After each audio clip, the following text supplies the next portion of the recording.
Hey guys, this is Inverse, and you're watching another Company of Heroes Online first-person video cast. Today's game is on Langres against my good friend SIOOOUUU. As the Wehrmacht, I'll be playing as Americans. The next Nystrom game in our series should be coming out pretty soon. We just gotta play it, and then I'll be able to record it, cast it, get it posted as soon as that happens. Hopefully it isn't as long as our last two games. It might kill me. I might have no voice by the end of it. And I'm also planning on doing a game with Joe, who's also been doing some first-person video commentaries. We were going to record both sides of our game and post them so you can see a single match from the perspective of both players.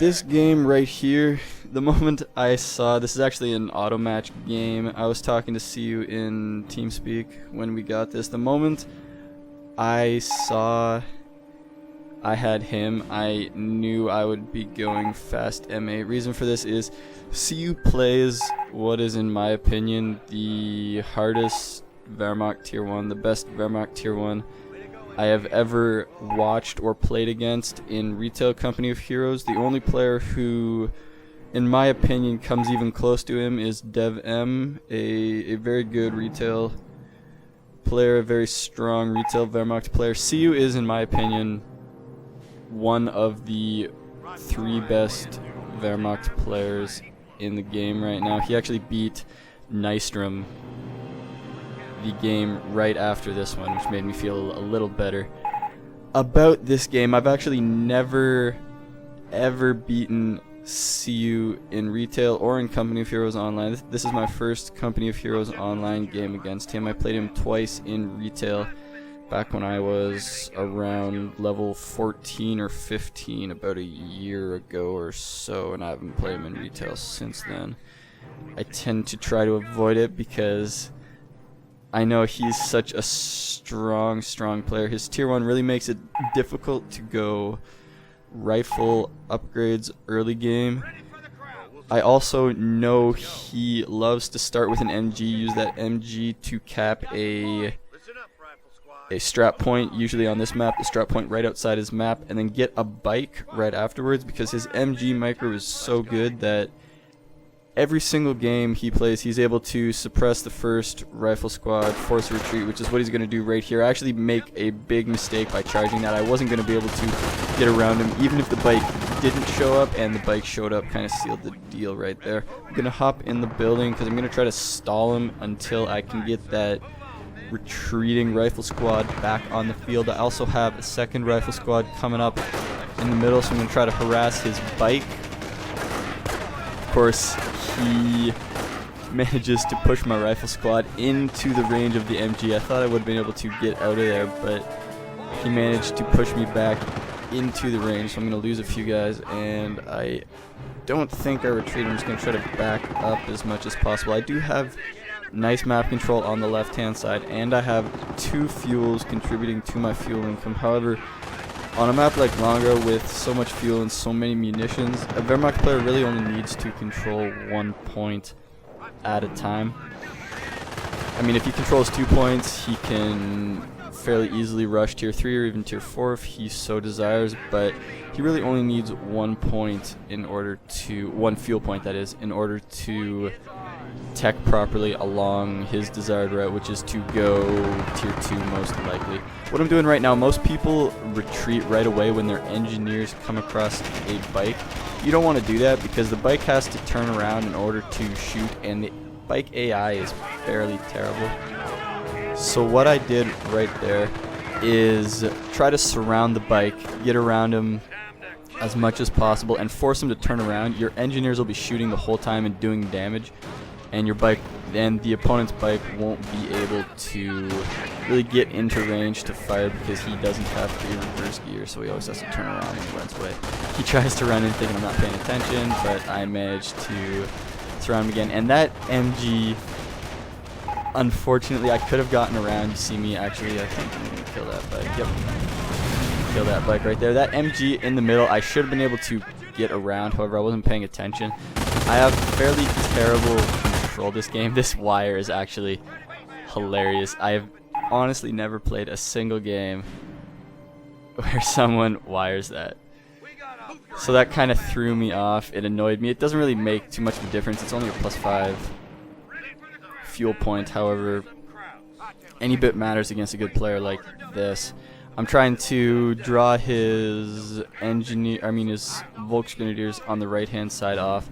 And by doing this, I'm going to try to move all the way up into the corner right there and hope he doesn't see me and keep chasing me, and then I'll be able to harass that fuel later on. Of course, he actually sees me, so I'm just going to get out of there, try to cut my losses. It's actually going to turn out fairly well for me because the retreat path is going to go right through his entire force, so I'm going to be able to see everything he's got. I'll see he has an MG in that building. He also has another one supporting, and he has 2 Volk squads, I think.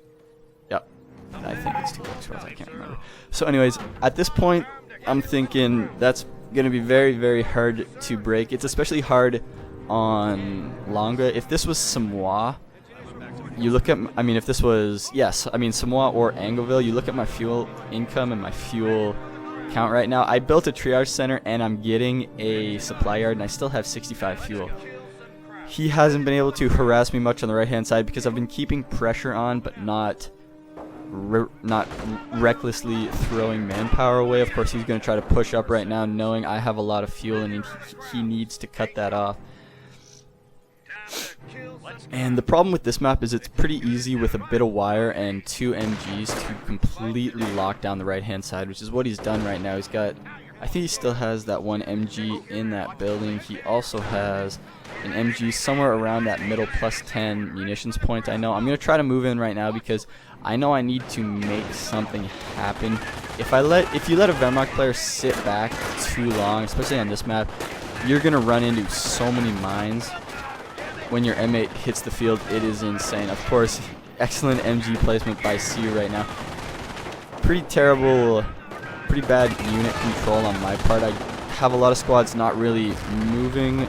The squad in the middle there actually hits a mine, which is really unfortunate. If he hadn't hit that mine right there, I probably would have been able to do a little bit more because I would have had 2 more squads up against his. I would have had a flamer, and he doesn't have a flamer. I would have been able to throw a grenade, maybe even throw 2 grenades. Yeah, throw one right there, but I think it only kills 1 guy, yep. And right now I only have 1 rifle squad left. I have another one, but his MG got in the building, so I'm not going to be able to do anything right there. Got my supply yard up, and I'm going to be getting a motor pool. I thought briefly about getting a Sherman instead, but I know SIOOOUUU loves going tier 4 this game, or in this game. He went tier 3 a lot in retail, but he hates using Pumas because he feels they're completely abusive, which they probably are. I mean, they're just so powerful. So I'm going to be going tier 3, getting an M8 and getting a minesweeper. And if you noticed in the loading screen, I have the level 2 minesweeper radius upgrade. You're gonna actually see very soon how ridiculously powerful that is. See me getting my minesweeper right there. Always a good idea when you go fast vehicles as Wehrmacht or Americans. Get a minesweeper. They really pay for themselves. You reveal 1 mine, that's pretty much paid for itself, and you also save a lot of manpower because you don't hit the mine, which is always a good thing. You notice in my base I built a triage center very, very early. I built one right around the time that I had convinced myself I'd be going for a fast M8. Reason for this is if you don't get rifle upgrades early in the game, even if you have, if you don't spam heroes and you don't get rifle upgrades, you actually hear right there, sorry. My engineers actually spotted that 1 mine before I even had view of it. You heard the mine spotted audio cue. I couldn't even see that mine, so that is so ridiculous. You see, I see those 3 mines right near that house. He's gonna be pissed about that. But anyways, like I was saying about the triage center.